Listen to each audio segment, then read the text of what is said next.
Welcome to another episode of PEMF with Steve. Now, Weber versus Gauss is today's topic. I want to demystify this a little more. I made this big long video. If you haven't seen it yet, you should. It's amazing. It's high Gauss versus low Gauss.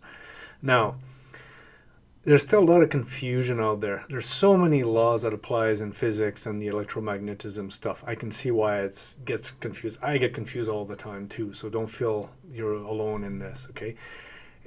First of all, we're talking about flux lines that don't exist, physically speaking, the way we think they do. It's like elevation. Elevation does not exist. It's there, but you don't see a line on the ground the way you see it on the map. So all these lines we're going to draw today, that's not the way it really is, okay? It's just for us to visualize it. Magnetic flux lines do not cross one another. They can, if they're perfectly parallel, they can add to each other, and if they go in a different direction, they can cancel each other. That's the only time they interact. So don't let anybody else tell you all kinds of funny stories. We're also going to have a lot of animation today, so it's going to be interesting. Just bear with me. There won't be any math, just a bunch of drawings and pictures and analogies, okay? And we're going to try to demystify this Weber stuff once and for all. Let's start fairly simple. Here's our magnet. You see these green line right here? These are your flux line, right? Now, if I tell you that my coil makes 50 Gauss, 100 Gauss, 1000 Gauss, what I'm describing is one line and how much pressure there is on that line. So what I'm saying is I have at least one flux line making 50 Gauss, 100 Gauss, or whatever how many Gauss you say. Tesla is also a unit of measurement of magnetic flux line. Weber, on the other hand, is how many of those flux line are in a specific area. So if we're to draw a line straight across right here, we could go and say, we're going to make up numbers here just so it's easy to understand. So let's say we have 10 Gauss per line, okay, and then we have 4 lines. So we would be making 4 Weber. Just bear with me, okay, those numbers that totally makes no sense whatsoever, but it's just for ease for us to understand. So right now I have 4 Weber, and then each line has 10 Gauss. So you can see the Weber tells me how many lines I got, and the Gauss tells me how much pressure each line can, how much work they can do basically, right? Like the Gauss is your pressure. If I had more line, now all of a sudden on that same line right here, look how many more lines of flux we have. They're still all making 10 Gauss each, but all of a sudden we have 1, 2, 3, 4, 5, 6, 7, 8, 9. We have 9 Weber. So obviously this can do a lot more work because now we have more of those tentacles. Now don't let anybody else fool you. They do not add, because we add another magnet, if it has the same strength, you do not have more Gauss. Because we have 2 magnets that make 10 Gauss each, that doesn't equal 20 Gauss. Not the way they're placed. There's ways to make that happen, but not the way they're placed right now. So on the mat, when your coils are flat on the mat and you got 10 coils making 10 Gauss each, you don't have 100 Gauss. You still only have 10 Gauss, but you're going to have a lot more Weber.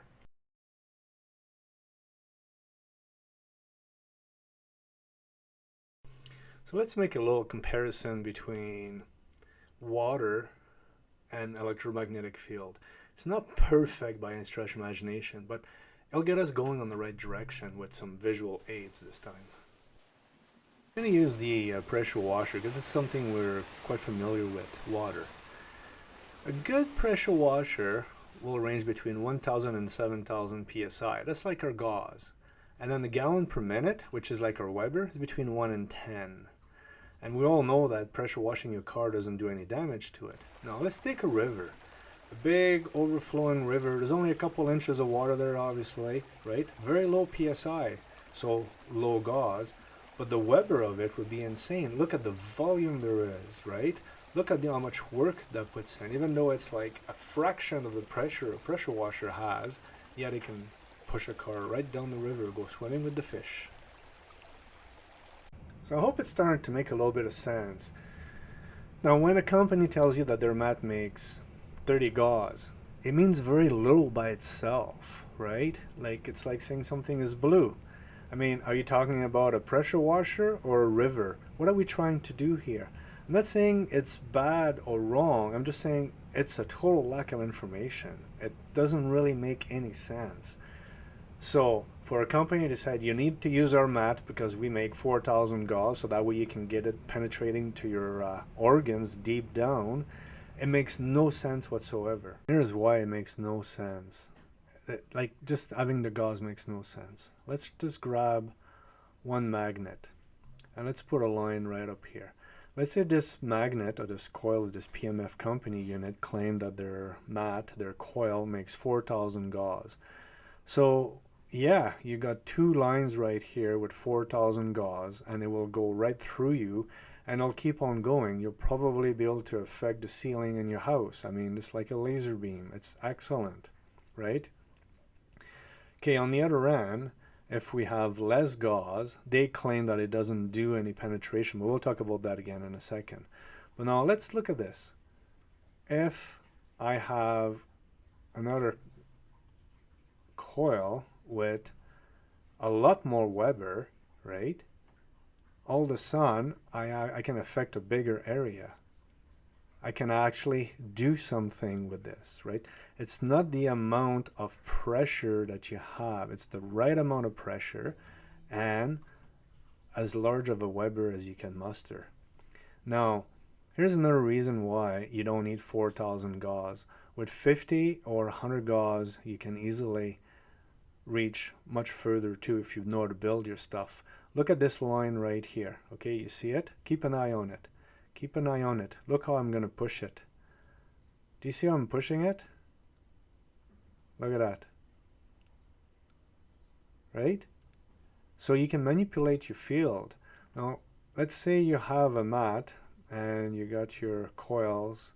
It's hard for me to get some, but look at this. Do you see how the coil, the magnetic field can actually interact with one another? Now we're only looking at this in two-dimensional right now. In 3D it's even more complicated, right?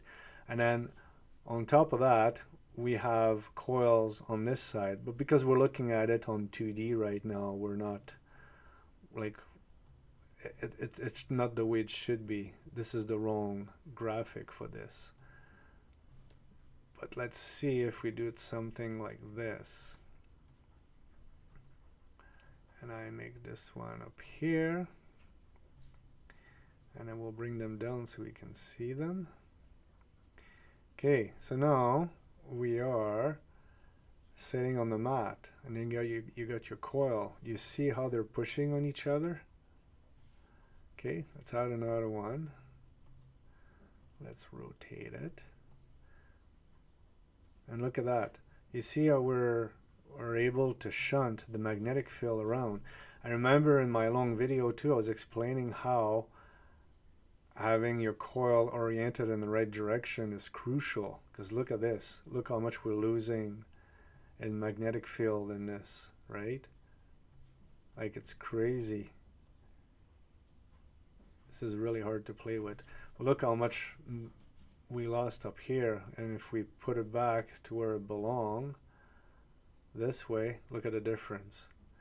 So lining up your coils, having them build the right way, maximizing on the Weber, maximizing on the shunting, between 50 and 100 Gauss, you get exactly what you need. Okay, let's look at the experiment I did. I'm gonna show you some of the effect, I'll comment, and then I'm going to compare it to the 300 Gauss coil that can lift a plate while the 2000 Gauss magnet cannot.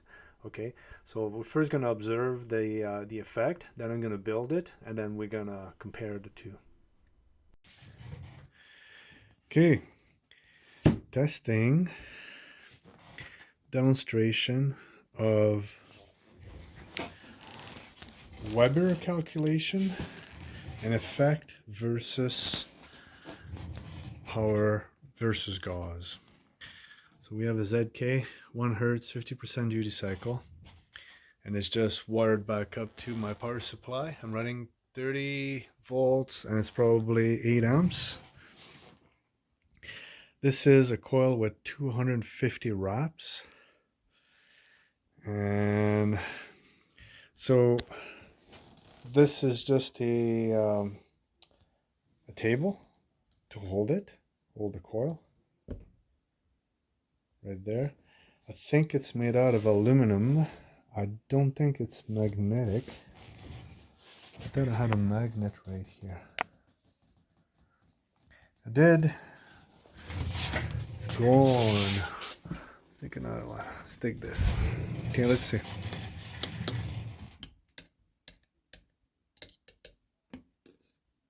Okay, so it's aluminum, so it's not magnetic, so it should not impede the EMF too much. Now, if you look at this, when I turned it on, you can see the coil moving, but nothing else is happening. Okay, now we're gonna shunt it. And what's this?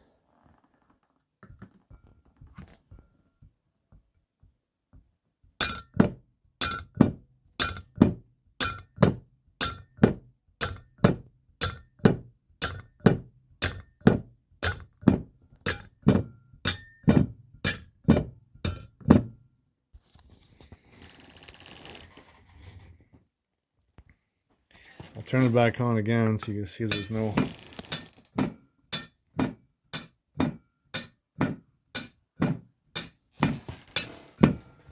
The reason why it was getting hot is simply because I was having 50% duty cycle on the coil, right? So we can actually visualize it. Remember, duty cycle will generate a lot of heat, first of all, but also will help us with the first law of Newton, right? Which is an object at rest tend to want to stay at rest. So it takes a lot of energy to start something from moving, or it takes a lot of energy to stop something from moving, right? So anyway, do you see where it gets really confusing really fast? So I had a bunch of leftover wire, and I decided to build myself a 300 wrap coil. And I did something here because they're all leftover, and just a coil to make some test. I solder 2 strands together. I highly suggest you don't do that on your mat because you're more likely gonna get a break there, and it's gonna be a terrible thing to fix. The coil will be garbage basically, right? So you'd be just, long term, it's not a viable solution. Okay. So keep in mind, guys, that my goal is to educate and share this knowledge, right? A lot of the Patreon now starting asking really smart question to the supplier of companies of PMF mat out there. And the answers they're getting back are quite disturbing actually, right? Very quickly when I see those answers, I realize A, they don't know what they're talking about, which is pretty common, and B, the numbers they're giving us is retarded. It's really, really bad. So while I was testing the magnetic field of the coil, I decided to shunt it. 283 Gauss you see right there. This is my Audible. I like to listen to audiobook when I work. Okay, so on the Gauss meter right there, oh, you see me flinching? That's because there was a little magnet on the side there that got attracted to there, and it just made me jolt. So I got 305 Gauss on the first test, right? So I turned it back on, I got 321. That's pretty much where I peak, I believe. So I got slightly over 300 Gauss on that coil. And then without the shunting, I think I was maxing out around the 200 and some. Let's have a look. Yeah, 285 I saw there. So 182. I thought I saw 285, but anyway, now right there I noticed that I had an electromagnet in my hand. I was having fun with it because I'm like a big kid, like don't know why. The simplest thing always entertained me. My wife sometimes, she just shakes her head at me. I'm like, honey, come see this. And she's like, oh, okay. Anyway, so this is what gave me the idea to build a little setup that we saw earlier on with the plate was moving up and down. I'm gonna show you next the little magnet. I mean, I'm gonna get to the punchline right away. The little magnet can hang on to the plate if it touches it. Barely, like it has to be pretty well centered, but it has the wumfa to do it, but it does not have the wumfa to lift it. This is not a very scientific test because I'm just going with my hand, obviously, right? But we get the gist of it.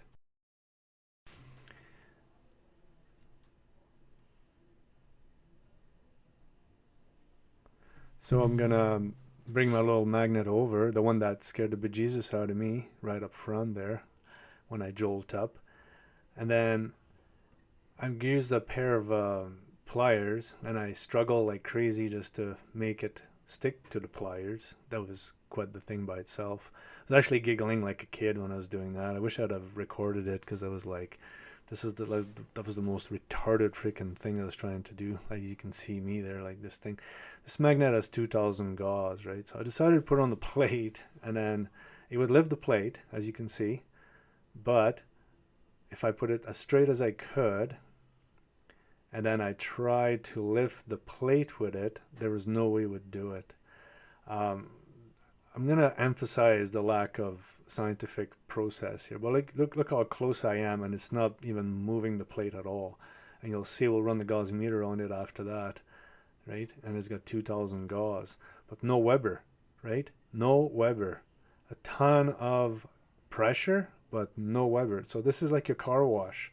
It won't wreck anything, but man alive, it won't move your car either. While a tiny little bit of a river can move your car, right?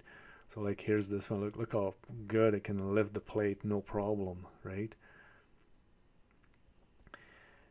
It's a lot of fun when you do math and you do all kinds of theories and everything else, and you know that's the way it works. And it's another one to see it, right? Like when you see it, it's just, wow, this is amazing. Look at that. Look how close I am. The plate is not even vibrating. There's nothing until I touch it, and then it'll lift it. So Weber is king, so is square wave, obviously, right? For different reason. So you've got a good grip on it. Like, you know, it is 2,000 Gauss. I mean, it's like nearly 10 times stronger than the coil. I mean, that's quite a bit. But it does not lift the plate. Now let's take a reading at this bad boy if I can get out of my pliers. There we go. I'm going to place the camera so we can see the Gauss meter. And it's shunted right now, so it'd take like the maximum reading. And then you got to put the whole probe right on it too, because there's got no penetration. So see, super high Gauss, but it has no penetration. I really want to emphasize that right now. This magnet has 2,000 Gauss, guys, but unless I had my whole probe touching it, I would read nothing at all, right? So I just proved there again that unit of measurement of Gauss means very little by itself. Okay, I hope you like this video. I mean, the Patreon and I are having a good time, so if you think about building your own, or you want to know more, or you want to sponsor the channel, just come over there and then join, and then just we have fun.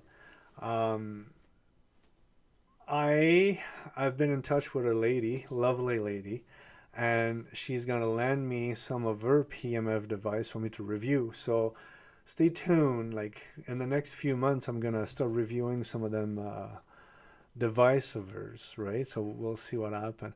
I'm also, my horse blanket, my PEMF horse blanket is coming together nicely, and there's a lot of new, very new way of doing PEMF that I'm gonna introduce to that. It's built on the same principle as everything else, but the way we're making it happen, it's gonna be pretty sweet actually. So once again, guys, be safe, and I will see you in a couple of weeks. Talk to you soon. Bye.